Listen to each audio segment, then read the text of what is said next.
Hi everyone, my name is Lucas Pill, and for today's video I will be overviewing a body composition article, and the MLA format of citation of the article is above the title. Before we begin, the article that I am using for today's video is called Advanced Body Composition Assessment, from Body Mass Index to Body Composition Profiling. First of all, what is body composition and how important is it? Body composition is a method of telling what the body is composed of, and in this method the body can be divided into two parts, fat mass and lean mass. And lean mass is all the mass in the body that is not fat.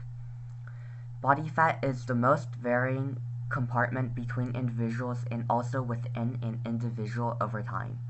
And an excessive amount of body fat is related to increased morbidity and mortality.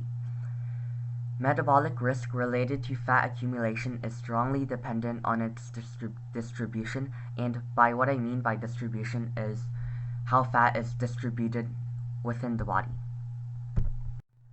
Now, there are many methods that can be used to measure body fat, and some methods that are stated in the article are BMI, standing for Body Mass Index, hydrostatic weighing, air displacement plethysmography, bioelectrical impedance analysis, standing for BIA, dual energy X-ray absorptiometry, standing for DXA or DEXA, computed tomography, usually called CT scans, and magnetic resonance imaging, usually called MRI.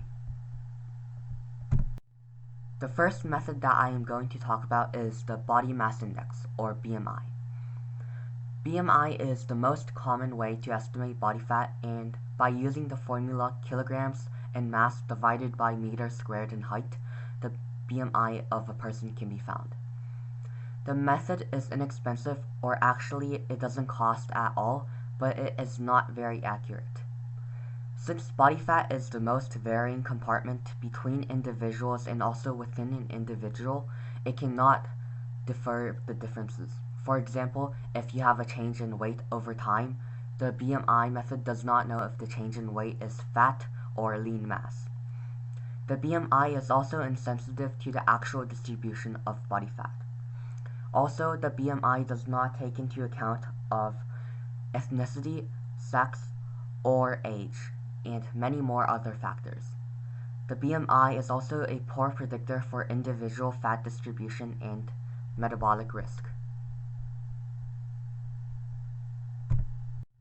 The next method that I am going to talk about is hydrostatic weighing.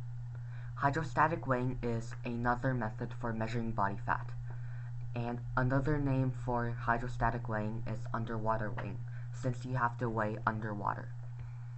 Using this method, you have to weigh both underwater and on land, and the difference of the body weight on land and in water can be used to calculate body density and the total body fat percentage.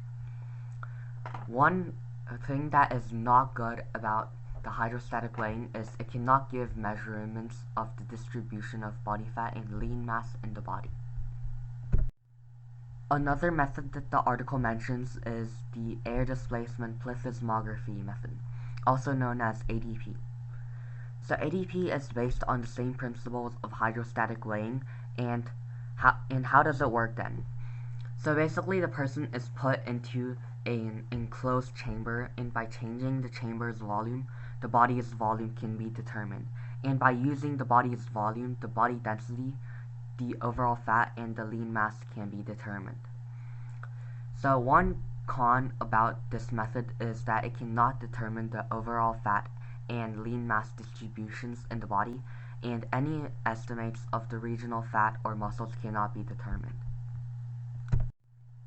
The next method that I'm going to talk about is the dual energy X-ray absorptiometry, also referred to as DXA or DEXA. So this method is very important in the article because for most of the article uses this method as a gold standard for measuring body composition and compares the results of this method with another method called MRI. So the DXA is a two-dimensional imaging technique that uses X-rays with two different X-ray beams, each with a different energy level. So one X-ray beam measures or absorbs soft tissue and the other absorbs bones, and the difference between the two beams can measure the bone density level. DXA is a gold standard for measuring bone density, but it can also be used to estimate total and regional body fat and lean mass. And the DXA is a more accurate body composition technique than other density-based methods for estimating total body fat. Now let's talk about cons of the DXA. So like I've mentioned before, DXA is an imaging technique that gives a two-dimensional projection, so it is not possible to acquire direct compartmental measurements. And for example, visceral fat and subcutaneous fat cannot be separated in the DXA image. So in a DXA image, you can't determine whether the fat is visceral fat or subcutaneous fat. The next imaging technique that I am going to talk about is the computed tomography, also known as CT. So how does the CT work? So the CT combines a series of X-ray images taken from different angles around the body and then uses computer processing to create three-dimensional images of the complete or selected parts of the body that you want to review. So the CT can accurately determine fat in the skeletal muscle tissue and in the liver. Even though CT is a three-dimensional imaging technique, it is usually limited to two-dimensional analysis of a limited number of axial slices of the body. So by axial slices, I mean that, for example, if you take a full-body CT scan, maybe 300 images are generated. But if 300 images are generated, then you need to manually label all of the images, which is a very laborious and time-consuming task.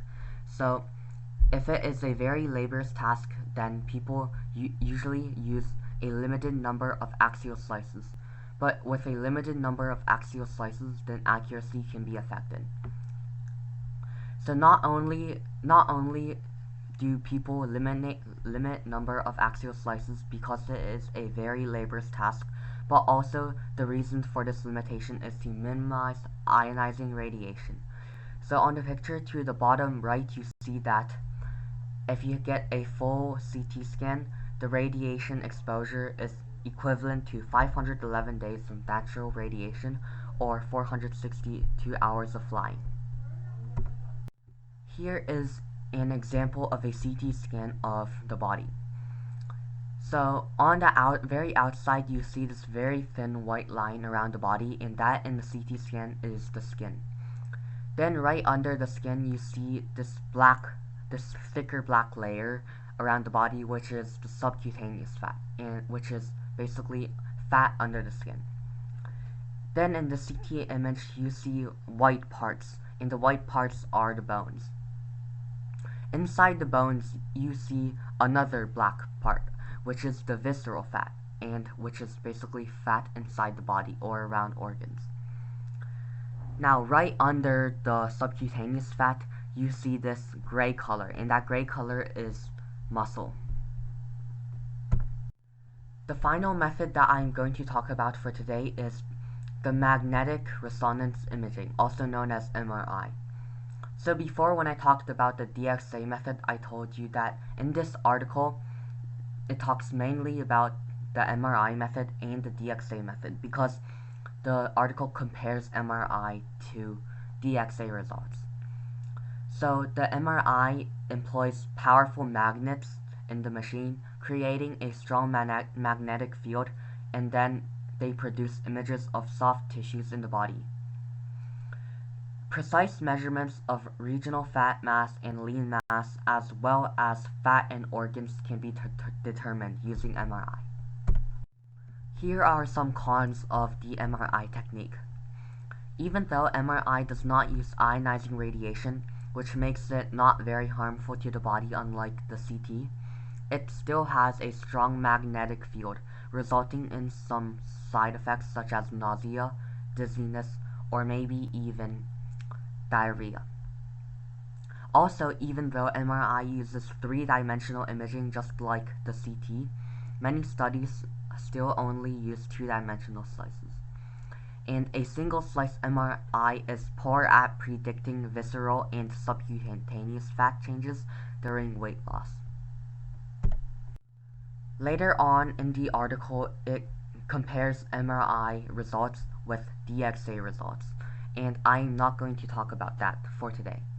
So basically, in conclusion of this article, DXA and MRI are both comparable as they show excellent agreement after a linear transformation. Now that is all for today's video, and thank you.